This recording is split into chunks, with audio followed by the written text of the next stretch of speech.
You need to be there for him, and you need to make a pathway, and you sure as hell better make sure he doesn't fall on a sandbag. Welcome to this week's Wacky Moments of Leftist Extremism. This was the week where certain personalities on The View admitted that when they're not spreading lies on television, they hang their heads out of car windows like a dog and shout them at people. I go around like a dog in Florida with my head outside of my car. We say gay! We say gay! We say gay! That seems like a totally sane thing to do, especially since no one says you can't say gay in Florida. But sanity is not a strong point for the leftist media.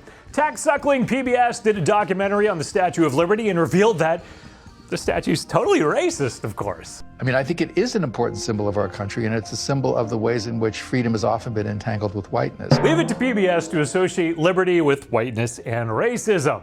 The leftist media may be dumb, but they clearly don't think they're as stupid as Biden's White House. So MSNBC is offering some generous advice to the White House staff. I'm just going to be honest. I don't think they do a good job helping out the president. And I'm not talking about it like, I'm just saying if you are managing a president's schedule and you are managing a president getting on stage and getting off stage and getting on planes and getting off planes, and yes, he's 80. You need to be there for him and you need to make a pathway. And you sure as hell better make sure he doesn't fall on a sandbag. And I blame the staff for that. I mean, these are the things that are going to hurt him. These are things that are going to be played on a loop. The media is clearly sick and tired of their cameramen coming back with footage of Biden wandering around lost and falling all the time. It's really hard to spin that actual visual footage.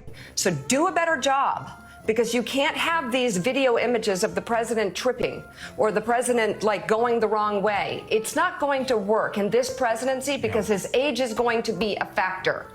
His age is going to be a factor, and it's your job to make sure he gets from one place to another. He can handle the presidency. You have to handle his schedule and where he goes. Well, and the schedule. It makes me mad. Yes, it's clearly the White House staff's fault that Biden can't stand on his own 2 feet.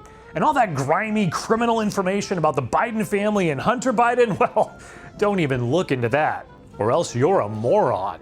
Lawyers at Insurrectionist LLC continue to go down this road where all they do is humiliate themselves. And again, I keep wondering, at some point, I know for a fact there are Republicans right now in the House who are going, somebody step in and stop this because we are all looking like a bunch of morons. Somebody looks like a bunch of morons, but I don't think it's the GOP that's looking into the criminal activities of Biden family members. It might just be those MSNBC hosts who love Joe Biden a little too much. Joe Scarborough this week credited Biden's leadership as the reason that U.S. has allies that, well, frankly, the U.S. has had for decades, such as Japan, the Philippines, and oh, so much more. And Joe Biden and the Biden administration has strengthened our military relationship with Japan, with the Philippines, with Guam. Well, thank goodness our relationship with Guam is solid thanks to Joe Biden, especially since it's been a U.S. territory since 1898. But I'm glad that Joe is the reason for that relationship. Well, in all honesty, when you think about it, Joe may believe he was actually involved. That's why I made it a priority my entire career to work closely with you. From the time I got to the Senate 180 years ago. And if you actually believe that, you're probably part of a bunch of morons. And then you might also believe that online censorship of opinions that you disagree with, well, that's just the way things should be.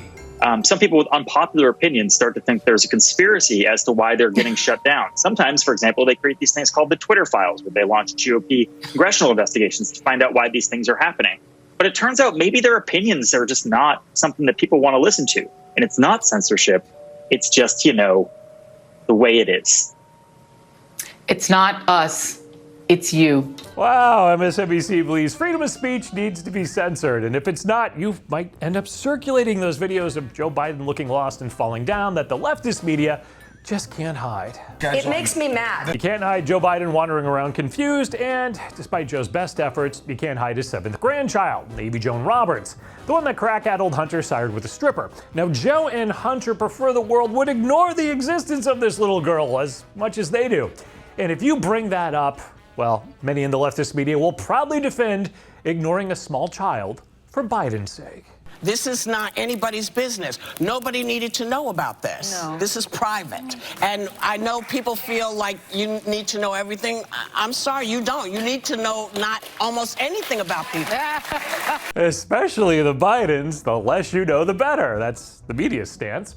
And if you think giving birth to a Biden child and raising it is a good way to get into the family, well, they have some news for you.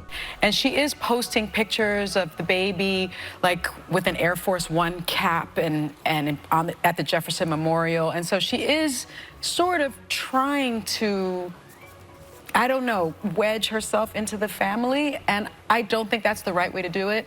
And I agree. I mean, this is Hunter's issue. And I think that the president, who loves his family so much, I think is just following what his son has from his kid. set in motion. Yeah, that's a great attitude to take. Follow the lead of Hunter. Lots of wise choices to be found there. Let's be honest, there's some leads at the White House that shouldn't be followed, and then there's some that, strangely, you can't follow up on, even if you're the Secret Service. Secret Service is saying that it has closed its investigation into the discovery of a baggie of cocaine left in the lobby of the White House. The law enforcement agency says no surveillance video footage could point them to any leads, and not even advanced fingerprint or DNA analysis could help them determine who actually left it there. No answers. I'm sure the media is not happy that their questions on the White House cocaine can't be answered. They cannot go forward with this investigation. That is very frustrating to members of Congress who received a classified briefing from representatives of the Secret Service today. Some of them frustrated. How could they not know? Oh, you see, Republicans in Congress have questions. It certainly wouldn't be the media asking questions. This is not anybody's business. Nobody needed to know about this. No. This is private. And I know people feel like you need to know everything. I'm sorry, you don't. ABC's World News Tonight was so unconcerned with the cocaine they didn't even report on Thursday. You know, they have more important things to cover. To the index of other news tonight, in the alligator attack in Naples, Florida, the victim was bit on the leg while walking near a golf course. Why do they avoid these issues and not ask questions? Because when people find out actual information about the Biden administration, his poll numbers drop, and then Joe has to put down that cup of Jell-O and, well, reportedly yell and curse out his staff. She's turned on by Biden's anger. I am too. I like it. You like it? I do. Well, you Joy Behar, turned on by an angry Joe Biden. Turned on by Biden's anger. I am too. I like it. Don't let your thoughts dwell there long. It's not good. I've got nowhere to go from here. I'm Eric Shiner for MRC-TV, asking you to please visit the MRC homepage. Click on the donation button. Keep videos like this coming. Visit MRCTV.org for the latest in videos, information, and entertainment. And be sure to like, share, and subscribe to these videos where you can actually see them. Rumble is the only place that has all of our video content. I'll be taking a break, but Jonah Wacky will be filling in for me next week with another look at leftist media madness.